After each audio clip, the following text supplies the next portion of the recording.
अब तो कल तेरी भी शादी हो जाएगी। वैसे मेहंदी तो तेरी बहुत अच्छी लग रही है। मैंने सुना है कि तेरा ससुराल बहुत अमीर है और तेरा ससुराल 1000 बीघा में फैला है।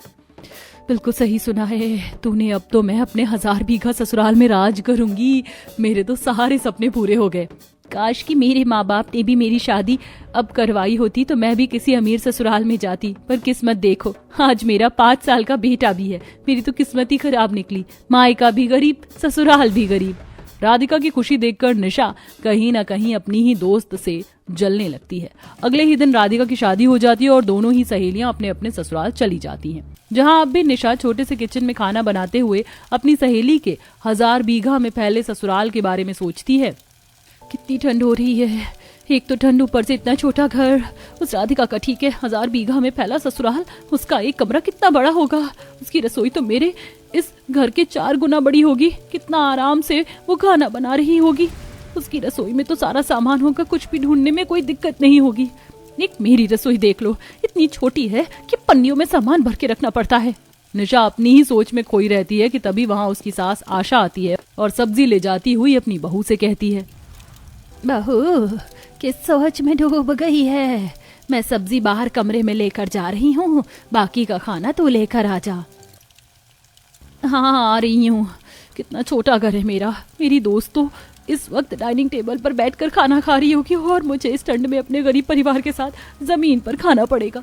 इतना सोचकर निशा अपने परिवार के साथ बाहर खाना खाने बैठती है। समय यूं ही बीतता है और बीतते समय के साथ निशा को हर समय अपनी दोस्त राधिका के 1000 बीघा में फैले महल जैसे घर की याद आती है। ऐसे ही एक दिन जब सोचते हुए निशा खाना बना रही होती है तो गोलू खेलता हुआ आता है और अपनी माँ से टकरा जाता है, जिस वजह से सारी दाल रसोई में फैल जाती है। ये क्या किया तूने? सारी दाल गिरा दी। हमारा छोटा सा घर है, दिखाई नहीं देता। हमारा घर मेरी दोस्त के घर की तरह 1000 बीघा में नहीं फैला है जो तू घर में खेलता रहता है। अरे भाभी, आप ठंड में गोलू को मार क्यों रही हैं? बच्चा ही तो है, इसमें उसकी क्या गलती है?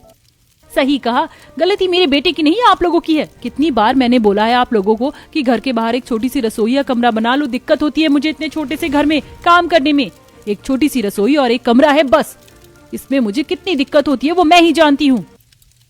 निशा अपना सारा गुस्सा अपने ससुराल वालों पर निकाल देती है, पर उसके ससुराल वाले उसे कुछ नहीं कहते क्योंकि वो भी उसकी परेशानी समझ रहे होते हैं। इस तरह कुछ दिन बीत जाते हैं और एक रात जब पूरा परिवार ठंड में कांपते हुए आंगन में आग जलाकर उसके चारों तरफ बैठकर खाना खा रहे होते हैं, तब भी निशा खड़ी होकर अब भी गहरी सोच में डूबी होती है। मेरी दोस्त का घर कितना बड़ा होगा? हमारी गली के 5 घर मिलाकर तो होगा ही होगा। क्या क्या सामान रखा होगा। काश कि मैं कभी देख पाती 100 बीघा में फैला उसका ससुराल। निशा, खड़ी खड़ी क्या सोच रही हो तुम? हमारे साथ बैठकर खाना खा लो। कहाँ बैठकर खाना खाऊं? इस आग के ऊपर। इतना छोटा सा तो घर है हमारा और मेरी बात तो किसी को सुनाई नहीं दे रही। बैठने की जगह है नहीं और आप लोग कह रहे हैं कि मैं आपके साथ बैठकर खाना खा लूं। निशा, नाराज मत हो, मैंने सोच लिया है। अगले हफ्ते ही हम हमारे घर के बाहर एक छोटी सी रसोई या कमरा बनवा देंगे तुम्हारे लिए। फिर तुम्हें खाना बनाने में या घर के काम करने में दिक्कत नहीं आएगी। अब जिधर खड़ी हो उधर ही बैठकर खाना खा लो। क्या सच में? ये तो बहुत अच्छी बात है, पर जब घर में काम चलेगा तो हम लोग रहेंगे कहाँ? बहू, मैं और विक्रम यहीं रहकर काम करवाएंगे। तू गोलू और काजल के साथ अपने मायके चली जाना। घर में काम चलने की बात सुनकर निशा की खुशी का ठिकाना ही नहीं रहता। इस तरह 2 दिन बीत जाते हैं और एक दिन उसके घर उसकी दोस्त राधिका महंगे कपड़े और सोने से लदी उससे मिलने उसके ससुराल आती है। अरे राधिका, तुम यहाँ मेरे ससुराल में? तुम इतने छोटे से घर में कैसे? मुझे बता तो देती कि तुम आ रही हो। भाभी, आप अपनी दोस्त के साथ कमरे में बैठिए, चाय मैं बनाकर ले आती हूँ। नहीं नहीं, इन सब की जरूरत नहीं है। वो तो मैं अपने मायके जा रही थी तो सोचा कि तुमसे मिलते हुए जाऊं। वैसे भी जब से शादी हुई तब से हम मिल नहीं पाए हैं। वैसे तुम्हारा घर भले ही छोटा है पर काफी अच्छा है। तुम मुझे अपना घर दिखाओगी नहीं? दिखाने लायक है क्या? मेरा तो छोटा सा घर है, एक कमरा है और एक छोटी सी रसोई है। वैसे हमने सोचा है कि हम एक छोटी सी रसोई और बनाएंगे, फिर जो हमारी पुरानी रसोई है उसमें गोलू सो जाएगा या घर का कोई सामान रख लेंगे। बड़ी दिक्कत होती है छोटे से घर में सरवाइव कर पाना। ऐसा मत बोलो, मुझे तो तुम्हारा घर बहुत अच्छा लगा। सब कुछ पास में ही है, किसी भी चीज की फिक्र नहीं, सारा काम झटपट हो जाता होगा। मुझे तो अपने ससुराल में अपने मायके की याद आती है। खुश थी मैं अपने छोटे से घर में। मैं तो बस तुम्हें यही कहूंगी, जितना है उतने में ही खुश रहो। राधिका निशा से मिलकर वहां से चली जाती है, पर निशा को राधिका की बात समझ नहीं आती कि वह कहना क्या चाहती थी। इसी तरह कुछ दिन बीत जाते हैं और निशा के घर में काम शुरू हो जाता है और रहने के लिए निशा राधिका को फोन करती है। राधिका, तुम्हारी मदद चाहिए। मेरे माँ बाबूजी गंगा नहाने गए हैं और मेरे घर में काम चल रहा है, तो क्या तुम मुझे अपने घर में कुछ दिन रहने के लिए जगह दे दोगी? हाँ हाँ निशा, क्यों नहीं। इसी बहाने तुमसे मिलना भी हो जाएगा और ससुराल में मेरा भी थोड़ा मन लगा रहेगा। अगले ही दिन निशा अपनी नंद और बेटे के साथ अपनी अमीर दोस्त के घर जाती है, जहां वो सबसे पहले काम आते ही 1000 बीघे वाला ससुराल देखती है। ये देख, ये बड़ा सा गार्डन है, चल अंदर। ये लिविंग हॉल है, बहुत बड़ा। अब आगे चल, ये किचन। इस तरह राधिका उसे पूरा घर दिखाती है। 1000 बीघा में फैला ससुराल देखकर निशा हैरान हो जाती है। घर के बाहर बड़ा सा गार्डन एरिया, बड़ा सा हॉल और आलीशान रसोई देखकर उसकी आंखें फटी की फटी रह जाती हैं। अब उन्हें एक कमरा भी दिया जाता है। भाभी, आपकी दोस्त तो बहुत अमीर लगती है। इनका एक कमरा हमारे घर से भी बड़ा है। मैं तुम लोगों के लिए गरम गरम खाना लेकर आई हूँ। चलो पहले खाना खा लो, उसके बाद बहुत सारी बातें करेंगे।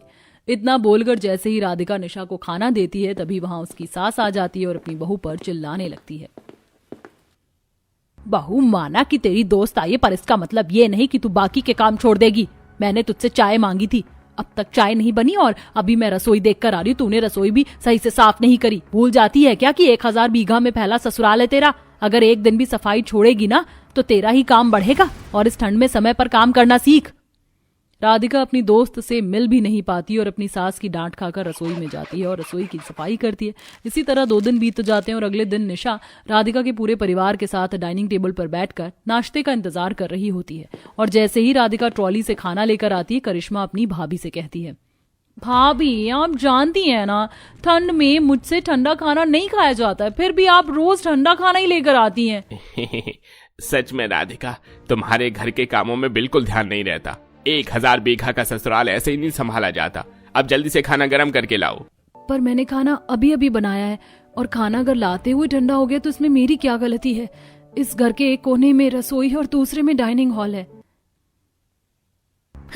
बहू, ये सब तो बस बहाना है। अगर तू बनाने के साथ स्पीड से चलकर खाना ढककर लाए तो खाना ठंडा ही ना हो। ठीक है माँ जी। रुक राधिका, मैं भी चलती हूँ, इसी बहाने तेरी रसोई देख लूंगी। अपने ससुराल वालों की बात सुनकर राधिका निशा के साथ उदास होकर ट्रॉली लेकर डाइनिंग हॉल से निकलकर लिविंग हॉल से होकर किचन में खाना गर्म करने के लिए जाती है। इतना दूर किचन देखकर निशा तो एक ही चक्कर में थक जाती है, पर राधिका 2-3 चक्कर लगाती है और सबको गर्म खाना खिलाती है। सबके खाना खाने के बाद राधिका सीधा बर्तन धोती है। वाह बहू, बर्तन तो तू धोने बैठ गई, पर गार्डन साफ करना है। आज तुझे याद है ना, बर्तन धोकर उसे साफ कर दियो। ठीक है माँ जी। तुझे गार्डन भी साफ करना है, पर वो तो बहुत बड़ा है। अब क्या करूं, करना भी तो मुझे ही है। मैं तेरी मदद करवा दूंगी।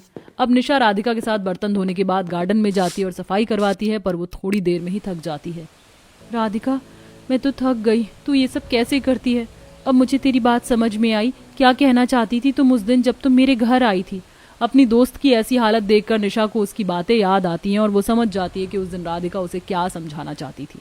अब वो जब तक वहां थी तब तक उसकी मदद करती थी। इसी तरह कुछ दिन बीत जाते हैं और वो घर जाने का सोचती है, पर घर वापसी से पहले वो अपनी सहेली के लिए एक नौकर का इंतजाम करवा कर जाती है, ताकि 1000 बीघे वाले ससुराल में उसे दिक्कत ना हो।